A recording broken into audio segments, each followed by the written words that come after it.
Most authors don't quit publishing because they're bad at writing. They quit because no one told them the truth about what it takes to stay in this career. I spent years of my publishing journey feeling like I was sprinting on a motionless treadmill. I chased trends, switched genres, bought every marketing course a guru was selling, which my bank account still has not forgiven me for, but none of it worked the way that I wanted it to. Not because I wasn't trying hard enough, but because I was focused on the wrong thing. I was trying to build a career on tactics instead of mindset. During my 3-year publishing run, I released 5 books. I landed an agent. I wrote an Audible original novella. I even worked in the writer's room at Radish, the episodic fiction app. From the outside, I was on the edge of making it. But inside, I was exhausted, burned out, just done. So I quietly stepped away from my author career and stayed away for 4 years. Now I'm back. This time, I'm building a career that can last. And these are 15 brutally honest lessons that I wish someone would have told me from the start. They're not soft, they're not sexy, but they're the reason I'm writing again. If you take them seriously, you'll be miles ahead of where I was, and you might save yourself from quitting too soon. So let's dive in. Lesson number 1. Talent is overrated, consistency is undefeated. There are plenty of brilliant writers out there who will never finish a book. Instead of sitting their butts in the chair and facing the blank page, they walk by their desk because they're waiting for the perfect idea, the perfect sentence, or the perfect moment to start. Meanwhile, the writers who actually build careers are the ones who show up and write. Crazy concept, I know. Whether they're tired, distracted, or uninspired, they still open the dock and do something. And here's the best part. Even if you're not that good at first, the more you put words on the page, the better you get. You learn your craft and you build your voice. You don't need to be the most talented. You just need to be the one who keeps going. The one who writes when it's not flowing. The one who finishes the draft. The one who publishes when it's scary. Consistency is the real superpower because talent might open the door, but consistency is what walks you through it. Lesson number 2, perfectionism is ruining your progress. Publish the bad book. You're not polishing the sentence for the 14th time because it matters. You're doing it to delay your story being seen. I promise you, there will always be something you change, no matter how many times you revise it. I still, to this day, go back and forth about editing and updating my first book because of everything I've learned since I published it, even though it has pretty good reviews. So I'm here to tell you, no book will ever be perfect. The longer you try to perfect a book in isolation, the more time you're wasting not hearing from the people who matter, your future readers. At some point, you have to let the book go. You need to publish it and get it in front of real people. Not because it's flawless, but because you're ready to learn from it. Readers will very quickly tell you what they liked, what didn't land, and what made them keep turning the pages. That's the feedback that you need to make your next book great. Your first book is more like a training ground, and each one after that slowly gets better. But none of that happens if the first one never leaves your hard drive. Lesson 3, not all writing advice is meant for you. In the age of endless content, there's no shortage of people telling you what you should be doing with your author career. Not all of that advice is meant for you. Some authors release a book a month. Others drop one a year. What may work brilliantly for one author might derail another. One of my personal favorite quotes is, chew up the meat and spit out the bones. It basically means while it's great to seek out advice, especially when you're doing something new or challenging, you need to filter that advice through the lens of your personality, goals, and creative rhythm. Ask yourself, does this make sense for the kind of author I want to be? Do I have the capacity to implement this now? Am I making this decision from strategy or from fear? Developing discernment is part of becoming a professional. Don't just follow the loudest voice. Follow what actually moves you forward. Lesson 4, if someone else did it, you can do it too. I am by no means special, and if I can write and publish a book, then so can you. There is no secret sauce. Every author you admire started off exactly where you are, in front of a blank page, full of self-doubt, with no clue what they were doing. Many of us are still in that same place. The only difference is that they started. They finished the book and sent it off into the world. If we can do it, then so can you. Lesson 5, publishing is slow. Obsessing over fast results will crush you. Of course, we'd all love to be that one in a million author who drops their debut novel, sells a gazillion copies, lands a movie deal, and becomes the next billion-dollar author. But the likelihood of that happening is slim to none. In statistic, there's something called a bell curve. On the far left, you've got the rare outliers, the overnight sensation. On the far right, there are the ones who might never really break through. In the middle is where most authors live. That big, wide section is the normal experience of growing your audience one book at a time, learning how to market, figuring out what stories resonate with readers, and publishing books 2, 3, 7, or maybe even 10 before things start to take off. So don't waste energy pressuring yourself to be a breakout star.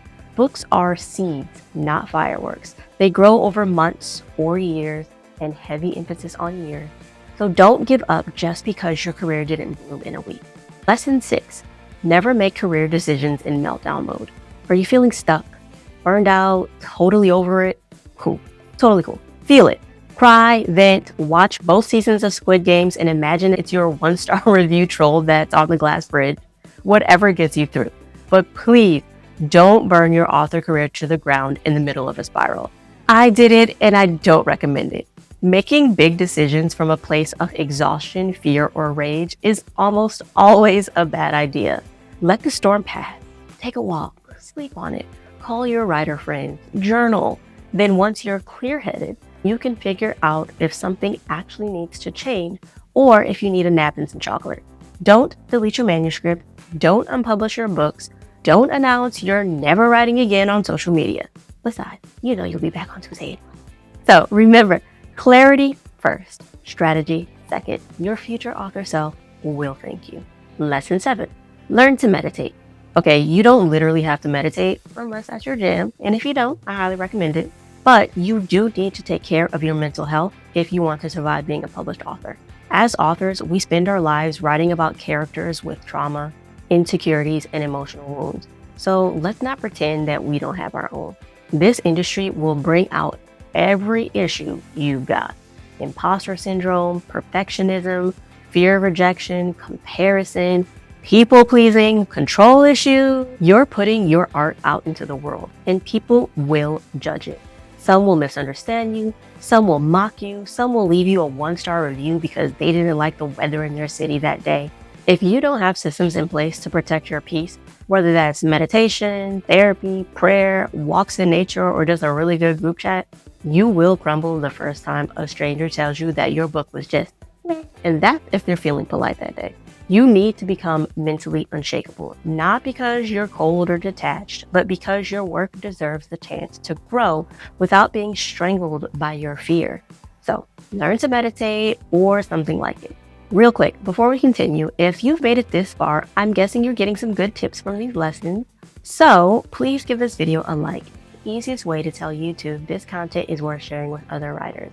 And if you want more honest advice about writing, publishing, and surviving the author life without throwing your laptop out the window, then hit subscribe. I'm trying to build a space where writers feel seen, supported, inspired, and maybe just a little less alone. All right, let's jump back into it. Lesson 8, rejection isn't personal, it's a sorting system. A 1-star review from a reader isn't proof that your book is trash. Well, some of them might mean it that way, but that doesn't make it true. All it means is that your story wasn't the right fit for them.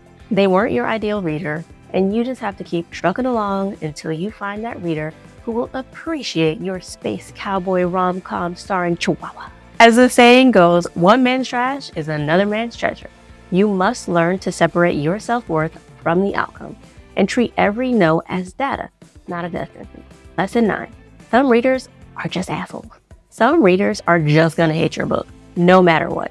You could write a flawless masterpiece and they would still give it 1 star because it's Tuesday, or their coffee was cold, or their mother-in-law called during chapter 3.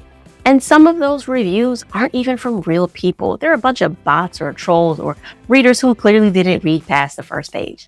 Bad reviews don't mean your book is garbage. They don't mean you're a failure. It just means you're publishing. The moment you hit publish, you open yourself up to judgment. Some of it will help you grow, but most of it will be noise. Another of my favorite quotes is from Theodore Roosevelt's Man in the Arena speech. It says, "It's not the critic who counts, not the man who points out how the strong man stumbles or where the doer of deeds could have done them better. The credit belongs to the man who is actually in the arena. Haters gonna hate. And what they have to say doesn't count for beans. Just stay in the arena and roll with the punches. If it makes you feel better, screenshot the wildest reviews and send them to your group chat for a good laugh. And then keep writing. Because the only way to win this game is to keep playing." I literally got it tattooed on my arm to remind myself a professional writer is an amateur who didn't quit. The authors who succeed aren't the ones who never get a 1-star. They're the ones who get 50, but keep writing anyway. Lesson 10. If you're an author of color, your career is a statement. This one clearly is for my fellow authors of color. Everything you write will be viewed through a cultural lens. Not fair, it can be extremely exhausting, but it is what it is. Whether you're writing romance, fantasy, or sci-fi, your presence in publishing will be read as political. Your characters, your story choices will be assigned deeper meanings and will somehow be unrelatable to some readers, even if it's just a story about a girl falling in love in a bakery. Knowing this won't stop the judgment, but it will help you to reclaim your power within it. Case in point. One of the biggest criticisms of my historical mail-order bride book, Venus Deception, is that it's not historically accurate enough. Not because of the setting or the character's language or clothing or anything like that, but because it features a Black woman who became a mail-order bride and her white husband doesn't bat an eye when she shows up. In fact, he finds her attractive. To be fair and set the record, I have gotten this criticism from Black readers and white readers, so, Now, I want to say, most historical romance is already a suspension of belief. There were no swarms of hot dukes rolling around the English countryside back in the day. Marriages were business deals. Mail-order brides were often stuck with musty, dusty cowboys that they had to teach how to bait. And the Wild West was called wild for a reason. Happily ever afters weren't exactly a thing for most women during the good old days. But sure, my story is unrealistic. Here's the truth. As an author of color, you don't get the luxury of just writing a story. So, write what you want. Know the game and play it on your own terms. Lesson 11. It's not about you, it's about the reader. This one might sting, but readers don't care about your dream. Very few people other than your mama are invested in your journey, at least not at first. When readers buy your book, they're forking over their hard-earned dollars, so they want to know what's in it for them. Are you offering a romantic escape? Will you make them laugh, cry, or feel anything at all? You might have poured your soul into this book. It could have helped you heal, process trauma, or fulfill a lifelong dream, and that's beautiful. But when a reader is deciding whether to click buy now, they're not thinking about you. So when you're marketing your book, don't say, "This book means so much to me." Instead, show readers what it will give them. Make it about their experience, their emotions, their transformation. Because once they feel that, then maybe they'll care about your dream too. And if not, they might still buy the next book anyway. Lesson 12. Your book won't sell itself, ever. Good writing is not enough. Readers don't stumble across unknown authors by accident. According to Unseco, around 2.2 million books are published every year. Thankfully, not all of those are in your genre. But the point stands, the competition for reader attention is fierce. Ebooks make up the lion's share of the market today, and somehow you have to help readers find your story in the infinite scroll of digital shelves. Marketing is part of your job. Own it. If you're not talking about your book, no one else is going to be. You can't skip the business part of your author career if you want readers. So learn it, practice it, embrace it. Marketing isn't sleazy, it's storytelling in a different format. Lesson 13. Writing more books won't fix a broken strategy. Piggybacking on the topic of marketing, yes, writing more books is great. But if you haven't learned how to connect with readers or package your books properly, you're just speeding up the failure. Yes, I did say earlier that you should publish a bad book. But between books, you need to be learning how to improve your business. This means learning how to write stronger book blurbs, jazzing up your About Me section on your socials and publishing platforms, investing in better editing, and hiring a good cover designer. For the love of all that is holy, yes, your book is being judged by its cover. Don't let anyone lie to you and tell you otherwise. Get a good cover. If you can't afford a good one up front, that's fine, but please upgrade your covers once the royalties start coming in. And finally, for this point, don't be a douche. Talk to your readers, reply to their comments, respond to your newsletter recipient. Don't just show up when you're trying to sell something. See how your readers are doing. Show them gratitude. They chose to support you with their hard-earned money. The least you can do is be a human about it. Lesson 14. Pick one platform and stick with it. If you're a one-person publishing house, which most of us are, you cannot be everywhere all at once. Trying to dominate Instagram, TikTok, YouTube, Pinterest, X, Thread, Facebook, and LinkedIn, or whatever new social media comes out, is just a fast track to no views on either platform and worse, 0 book sales. So be kind to yourself. Pick one platform you actually enjoy and commit to learning it. Not dabbling, not posting once and ghosting. Study it, show up consistently, learn how to connect with your audience there. And once you get good at it, awesome, keep going. But remember, never build your whole author career on borrowed land. Funnel those followers off of the social platform onto your newsletter or your website. Own your direct connection with your readers. Any platform could be great at bringing you attention today and then be garbage tomorrow. So use social media as a funnel, not a foundation. And finally, lesson 15, burnout isn't a badge of honor. Forget what the hustle gurus say. When it comes to publishing, you must find a schedule you can sustain.